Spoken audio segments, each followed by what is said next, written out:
नमस्कार friends, Indo American chamber of commerce और commander Sanjeev Raman एक सिक्के के दो पहलू। और इंडिया के बिजनेस को स्ट्रेंथन करने में यूएसए का बहुत बड़ा योगदान है। कारण क्या कि पिछले साल का इकोनॉमिकल सर्वे में नियर अबाउट 8% के हिसाब से इंडियन और यूएस के बीच के बिजनेस को ग्रोथ मिला है। लगभग 120 बिलियन का बिजनेस है हमारा इंडो यूएस बिजनेस। तो आज ये जो बेस्ट अपॉर्चुनिटी इंडिया और यूएस के बीच है वो मल्टी सेक्टरल अपॉर्चुनिटीज है। क्यों? क्योंकि आने वाले दिनों में टेक्नोलॉजी इमर्ज कर रहा है, आर्टिफिशियल इंटेलिजेंस, रोबोटिक्स, खासकर डिफेंस की बात मैं कहूँ, या और बहुत सारी ऐसी चीजें हैं, स्पेस। इसके अलावा बहुत सारे ऐसे सेक्टर्स जहां पे इंडिया अमेरिका मिलकर काम करता है और इंडिया और अमेरिका को उसमें बहुत कामयाबी मिलती है। तो सबसे पहले कमांडर संजीव रमन सर, मैं आपको बहुत स्वागत करता हूं आज के इस डायलॉग में, टॉक्स में। आप क्या कहना चाहेंगे? आज की जो बैठक आपकी हुई Indo American chamber of commerce की एक माइलस्टोन है, क्योंकि आप खुद ही एक ऐसे युवा एंटरप्रेन्योर हैं और आप एक पाथ फाइंडर हैं जो एक बिजनेस को राह देती है, इंडिया के ग्रोथ को प्लेटफॉर्म देती है। क्या कहेंगे आप आज के बिजनेस को मीटिंग को लेकर? सबसे पहले तो मैं honourable US consul general miss Belinda Pavek का धन्यवाद करूँगा कि उन्होंने अपना समय निकाला और हमारे इस प्रोग्राम में हिस्सा लेने के लिए आए। और जैसा कि चर्चा में आपने भी सुना, उन्होंने इस चीज़ को महत्व दिया कि इन फ्यूचर ऑल्सो दैट वो इस तरह के कार्यक्रम में और भी हिस्सा लेंगे।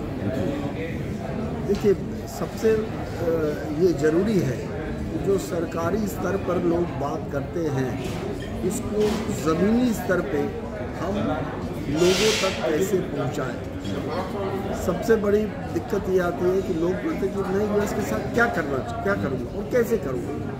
तो इन सब को लेकर के सरकार, इंडियन इनफैक्ट मोदी सरकार और प्रेसिडेंट बाइडेन की सरकार, इन दोनों ने भी एक प्लेटफॉर्म या एक तरह से एक कमर्शियल डायलॉग का एक प्लेटफॉर्म दिया है जो यूएस काउंसिल जनरल ऑफिस के माध्यम से लोगों की तरफ पहुंचना है और उनको पहुंचाने के लिए हमारी जैसी संस्था मदद करती है। और हम लोगों ने काउंसिल जनरल मैडम को ये रिक्वेस्ट भी किया है कि आप इन फ्यूचर में भी वेरी शॉर्टली एक टीम भेजें जो कि इन मुद्दों पर किस तरह के एरियाज़ हैं, अपॉर्चुनिटीज़ हैं, जो कि उनके laws, rules, regulations, opportunity reason wise वो लोगों को उसमें समझा सके, बता सके। और तभी हम लोग एक महत्वपूर्ण कदम आई वुड से इंडस्ट्री का उस पर जुड़ाव की तरफ एक महत्वपूर्ण कदम ले पाएंगे। तो ये सिर्फ इंडस्ट्री से ही रिलेटेड नहीं है। हम लोगों ने इस पे एजुकेशन में भी बात की कि जैसे यूएसआई इंडिया एजुकेशन फाउंडेशन है, उनके माध्यम से हम कुछ प्रोग्राम करें। आपको बहुत डिफरेंट टाइप के स्कॉलरशिप्स की प्रोग्राम की बात हो रही है, जो भी मैडम ने बताया था कि स्कूली लेवल और यूनिवर्सिटी लेवल पे भी ये डिस्कशन चल रही है कि हम एक एक्सचेंज प्रोग्राम या एफिलिएशन प्रोग्राम स्कूल लेवल पे भी कर पाएँ। लेकिन इसकी अभी निटी-ग्रिटीज़ वर्कआउट नहीं हो पाई है। जब ये वर्कआउट हो जाएगी तो फिर हम लोग उस तरह के इंफॉर्मेशन लेके सब स्कूल्स में भी अप्रोच करेंगे, उनको बताया जाएगा। तभी आपको दो world largest and the world oldest democracies can merge to move forward. क्योंकि जो उस लेवल पे बात होती है, हमारी जिम्मेवारी कि हम उसको ज़मीनी स्तर पे लोगों तक पहुँचाएँ। बिल्कुल संजय सर, बड़ी शानदार बात रही आज की टॉक्स में। और मेलिंडा मैम ने आज जो बात कही है एक बेंचमार्क है हमारे पूरे इंडिया और यूएस के रिलेशन को लेकर। क्योंकि बड़े सारे लोगों में भ्रांतियाँ होती थी कि यूएस एक ऐसा डेवलप कंट्री है जो इंडिया को चाहता है कि वो बहुत डेवलप हो। लेकिन अभी जो नरेंद्र मोदी जी का एरा है, जो बाइडेन का है, या फिर हम कहें कि अब अमेरिकन थिंकिंग में अब इंडिया के इकोनॉमी और इंडिया के कल्चर और इंडिया के वैल्यूज़ को इतना प्रोमिनेंटली फोकस किया जा रहा है, स्पेस दिया जा रहा है, ये अपने आप में बड़ी गौरव की बात है। क्योंकि अमेरिका और इंडिया दुनिया की सबसे बड़ी बाज़ार है और अमेरिका के पास बहुत सारे बाज़ार की आवश्यकता है। क्योंकि कोई भी इकोनॉमी जब डेवलप होती है तो उसके लिए बाज़ार की आवश्यकता होती है और हमारी इंडिया बाज़ार के साथ साथ बहुत बड़ी अपनी अपॉर्चुनिटी को भी, जैसे डिफेंस में, स्पेस में बड़े सारे फैसिलिटीज़ को खास करके खुद भी बाज़ार तलाश कर रही है। तो अब जो इकोनॉमी है उस इकोनॉमी में इंडिया को अमेरिका में एग्जिस्ट करने के लिए क्या ऐसा काम करना चाहिए जिससे कि इंडो अमेरिकन जो हम लोगों का एक रिलेशन है वो दोनों नेक टू नेक हो, मतलब बिल्कुल बेंचमार्क हो और एक दूसरे को विन विन सिचुएशन में रहे। क्या कहेंगे उसके लिए? विन विन सिचुएशन तो ऑलरेडी एग्जिस्ट करती है। वो इसलिए एग्जिस्ट करती है, जैसे ऑनरेबल सीजी मैडम ने बोला कि यूएस की अभी भी आबादी जो है वो काफ़ी यंग आबादी है और यंग आबादी में भी बहुत सारे ऐसे hard working, intellectual and very knowledgeable person जो वर्क फोर्स के हैं वो इंडियन हैं। इसके अलावा बहुत सारे कंपनीज के बिग सीईओज इंडियन हैं। तो ये आपका और यूएस का तालमेल कंट्रीब्यूशन ये तो ऑलरेडी एग्जिस्ट करता ही है। हम लोगों को लेना है कि इसकी स्फीयर को हम और कितना बढ़ा सकें। जब तक कि हम इसको और बढ़ा करके एक एमएसएमई स्तर पर अगर ले आ सकते हैं तब आप देखिएगा कि ये मोमेंटम जो है वो एकदम एक इसकी रफ्तार जो होगी वो बहुत तेज़ होगी और इससे दोनों ही कंट्री को बहुत फ़ायदा होगा, क्योंकि तब आप बहुत अच्छी क्वालिटी ऑफ गुड्स और सर्विसेज डिलीवर कर पाएंगे और बहुत कम लागत में कर पाएंगे। जी, सेकेंड लास्ट नोट पे है सर, झारखंड और इंडिया। झारखंड में मिनरल रिच स्टेट है और आपके अभिभाषण में भी, आपके इस टॉक्स में भी बहुत सारी बातें आई। झारखंड को आपने बहुत प्रमोट किया और झारखंड को वर्ल्ड के क्षितिज पर लाने की कोशिश आपने की है। मैं इसके लिए आपको सैल्यूट करता हूं सर। किस तरीके से झारखंड में कौन कौन से इंस्टीट्यूशंस के ऊपर फोकस करने की ज़रूरत है कि जिससे कि झारखंड वर्ल्ड इकोनॉमी में पार्टिसिपेट करे और इंडिया के इकोनॉमी को स्ट्रेंथन दे सके? देखिए, झारखंड की इंडस्ट्रियल पॉलिसी बहुत अच्छी बनी है और इनफैक्ट जो मोदी सरकार ने अभी मेंशन किया और जो मैंने अपने भाषण में बोला भी कि यूएस एम्बेसडर मिस पॉवल ने कहा था कि वो झारखंड को प्राथमिकता देनी चाहती है और मोदी सरकार का जो इनिशिएटिव है उसमें हमारे जो मुख्यमंत्री हैं श्री हेमंत सोरेन साहब, उन्होंने भी ये चीज़ बोला है कि हम लोग भी चाहते हैं कि हम इस चीज़ को और ज़्यादा बढ़ावा दें और हमारी जो यहाँ इकनॉमी है वो और ज़्यादा डेवलप करें। पर्टिकुलरली अगर आप देखिए, हम अगर forest based economy, agro based, biofuel, biodiesel, sustainable development, ये सारी रीजन जो आप बात करते हैं, ये सारे चीज़ की रॉ मटेरियल रिसोर्सेज ये ऑलरेडी झारखंड में अवेलेबल है और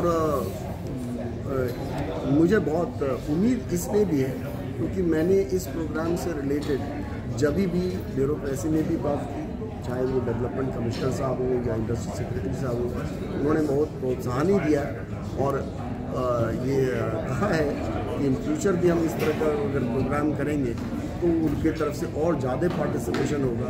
आई am very sure that Jharkhand will definitely emerge as a winner in long term as far as the government of India and the government of USA is concern. जी, बहुत सुंदर। Last note पे हैं हम लोग रमन सर।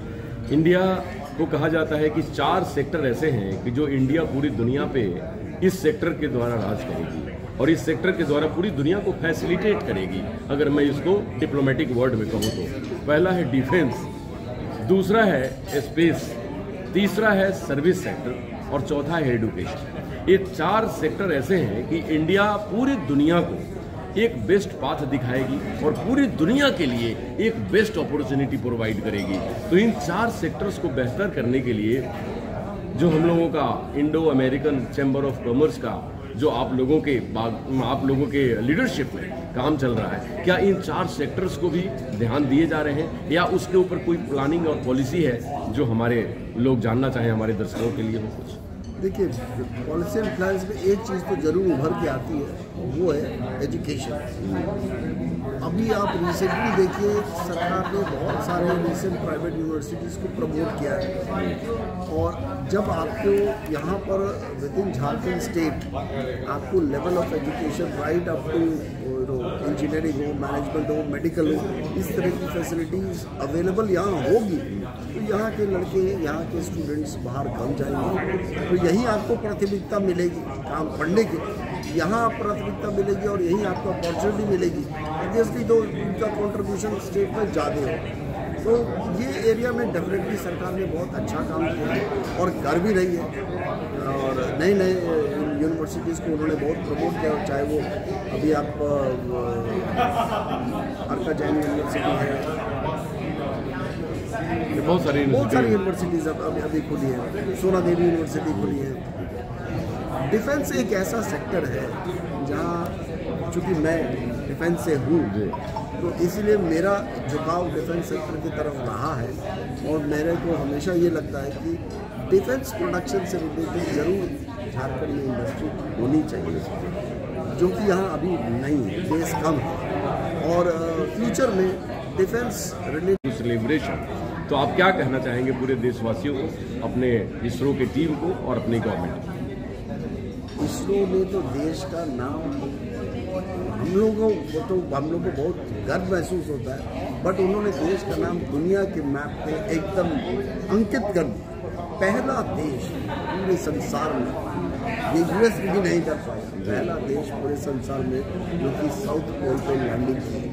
तो आपके साइंटिस्ट में बहुत प्रतिभा है, सरकार उन पर भरोसा करती है, और यही एक था जब लास्ट टाइम वो लैंडिंग अनसक्सेसफुल हुई थी तो पूरा देश उनके साथ खड़ा भी था। बिल्कुल। और आज जब वो सक्सेसफुल हुई है तो मुझे लगता है देश के हर कोने से, चाहे वो जैसे दिवाली के पटाखे जलते उस तरह से लोगों ने सेलिब्रेट किया, तो ये बहुत गर्व की बात है। और हमको लगता है कि इस विषय पे आप समझिए कि हम लोगों ने ISCC प्लेटफॉर्म से कोऑर्डिनेट किया था इसरो के साइंटिस्ट को कि तुम लोग आपका प्रोग्राम करना चाहते हैं, and they were so happy कि हम चाहते हैं कि सारे NITs और इस तरह के इंजीनियरिंग एजुकेशन में आप लोग इसके बारे में बताइए कि हम लोग क्या काम करते हैं, कि किस तरह की अपॉर्चुनिटी एग्जिस्ट करती है इसरो जैसे संस्थान में। तो उनकी तरफ से भी बहुत इनिशिएटिव है, और आई एम श्योर अगर हम इस तरह का इनिशिएटिव लेके स्टूडेंट्स की तरफ जाएंगे तो और बढ़िया और बेटर टैलेंट उनको मिलेगा। Thank you sir. Now India is on moon. अब ये वर्ड जब कान में गूंजती है तो ऐसा लगता है कि ये वो स्वर्णिम शब्द है, गोल्डन वर्ड्स हैं कि जो हमारे साइंटिस्ट ने कहा कि भारत अब चांद पे है, और भारत अब चांद पे ही नहीं, दुनिया के उन सब कमाल पे है, भारत उन सब कामयाबी के ऊपर है कि जो पूरी दुनिया नजरें बिछाकर देख रही है कि इंडिया कब क्या कर दिखाए। अब लोगों को भरोसा जग उठा है, क्योंकि हमने विकासशील देश से विकसित राष्ट्र की तरफ एक कदम बढ़ाया है। उम्मीदों का आस भरी कदम, ताकत भरी कदम, विश्वास भरी कदम, विश्व शांति भरी कदम, और देश को तरक्की के लिए, हमारे युवाओं के लिए एक बेस्ट अपॉर्चुनिटी और बड़े सारे अपॉर्चुनिटीज के साथ साथ बेस्ट प्लेटफॉर्म वाली कदम। तो ये सारी इंडिया ही कर सकती है, और इंडिया की एक बड़ी ताकत है हम सबों के अंदर एक नेशनलिज्म और वर्ल्ड विश्व बंधुत्व की बात जो होती है, one family, one earth, one family, one future, ये हम लोगों के लिए बेस्ट और बेस्ट है। इसीलिए बहुत बहुत धन्यवाद इंडिया TV ऑनलाइन पे पार्टिसिपेट करने के लिए। नमस्कार डॉक्टर अनु शर्मा की तरफ से। Thank you.